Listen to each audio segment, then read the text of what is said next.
కరీంనగర్ జిల్లా అటవీ ప్రాంతంలో వన్యప్రాణుల వేట కేసులో సంచలన విషయాలు వెలుగు చూస్తున్నాయి. జింకలను పొట్టన పెట్టుకున్న వ్యవహారంలో ఓ మంత్రి కుమారుడి హస్తం ఉందన్న వార్తలు రాష్ట్ర వ్యాప్తంగా సంచలనం కలిగిస్తున్నాయి.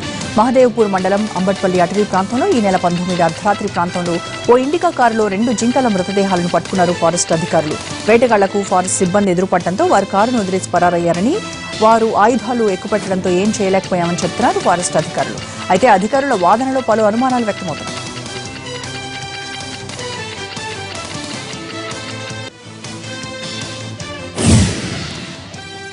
ఈ జింకల వేట ఎపిసోడ్లో 2 మంత్రుల కుమారుల ప్రమేయం ఉందన్న వార్తలు గుప్పమంటున్నాయి. నిజానికి ఫారెస్ట్ అధికారులు చెబుతున్నట్టు ఇండికా కారులో వేట అనేది సాధ్యపడదు. ఓపెన్ టాప్ జీప్ లో ఒకరు డ్రైవింగ్ చేస్తుంటే మరొకరు సర్చ్ లైట్ సహాయం అందించాల్సి ఉంటుంది. వారితో పాటు 3వ వ్యక్తి తుపాకీ కాల్చాల్సి ఉంటుంది. ఆ ముగ్గురికి తోడు మరికొందరి ఇన్వాల్వ్మెంట్ ఉంటే తప్ప అడవిలో వేట సాధ్యపడదు. దీన్ని బట్టి ఫారెస్ట్ సిబ్బంది చెబుతున్నవన్నీ కట్టుకథలేనన్న విమర్శలు వినిపిస్తున్నాయి. తమ ప్రాణరక్షణ కోసం వేటగాళ్లను వదిలేయాల్సి వచ్చినా ఆ తర్వాత వారు వ్యవహరించిన తీరు చర్చనీయాంశమైంది. సర్చింగ్ కోసం తమకు సహాయంగా అదనపు సిబ్బందిని రప్పించకపోవడం, ఉన్నతాధికారులకు సమాచారం ఇవ్వకపోవడం అనుమానాలకు బలం చేకూరుస్తోంది.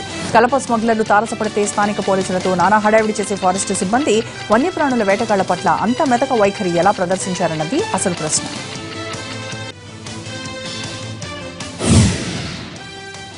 హైదరాబాద్ నుంచి జిప్సీలో అత్యాధునిక ఆయుధాలతో వేటగాళ్లు వచ్చారన్నది స్థానికుల వాదన. అయితే డ్యూటీ ఫారెస్ట్ సిబ్బంది మాత్రం ఇండికా కార్ అని చెప్తున్నారు.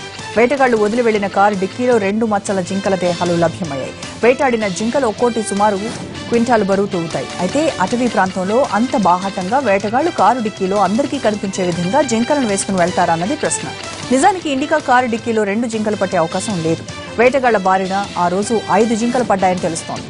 తాము వచ్చిన వాహనాల్లో 3 జింకలను వేసుకుని వెళ్లి 2ంటిని వదిలేశారని, ఆ తర్వాత ఫారెస్ట్ సిబ్బంది మిగతా కథను అల్లారని వార్తలు వస్తున్నాయి.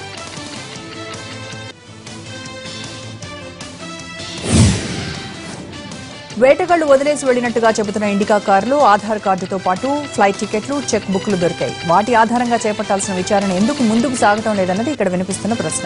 మంత్రుల కుమారుల ప్రమేయం ఉండటం వల్లే అటవీ శాఖ సిబ్బంది ఈ వ్యవహారాన్ని నీరుగార్చేందుకు ప్రయత్నిస్తున్నట్టు తెలుస్తోంది. మహదేవ్పూర్కు చెందిన కొంతమంది అధికార పార్టీ నేతలు 2 మంత్రుల కుమారులకు షెల్టర్ ఇవ్వడంతో పాటు స్థానిక అటవీ ప్రాంతం గురించి సమాచారం అందించారన్న వార్తలు వస్తున్నాయి. నిజానికి ఆ రోజు మొత్తం 5 వాహనాల్లో సుమారు 20 మంది వరకు వేట ఎపిసోడ్లో పాల్గొన్నట్టు తెలుస్తోంది. వీరందరినీ తప్పించడంతో స్థానిక అధికార పార్టీ నాయకులు కీలక పాత్ర వహించారన్న వార్తలు వస్తున్నాయి.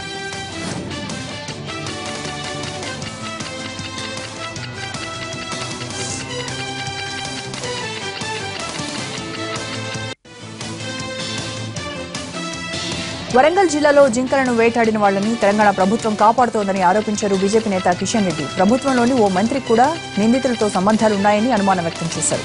ఇది ఒక్కరోజు జరిగిన ఘటన కాదని ఎన్నాళ్లుగానూ జరుగుతున్నట్టు తెలిసిందన్నారు. దీనిపై హైకోర్టు సిట్టింగ్ జడ్జి లేదా సీబీఐతో విచారణ జరిపించాలని డిమాండ్ చేశారు కిషన్ రెడ్డి. యంత్రాంగం ఏం చేస్తా ఉంది? 4 రోజులైంది.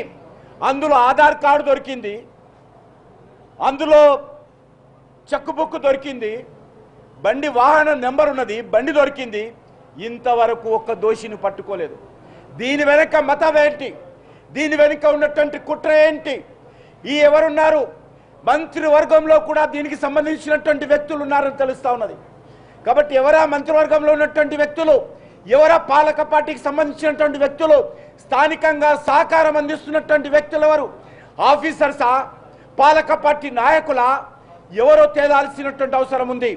దీనిపైన ఉన్నత స్థాయి దర్యాప్తు జరపాలి. నేను 2 డిమాండ్స్ ఇంత సందర్భంగా పెడుతున్నాను.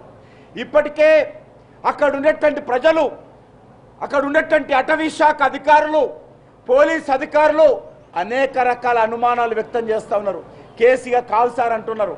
అందుకని ఈ సందర్భంగా ప్రభుత్వం ముందు 2 విషయాలు పెడతా ఉన్నాను. దీనిపైన నిష్పక్షపాతమైనటువంటి దర్యాప్తు జరపాలంటే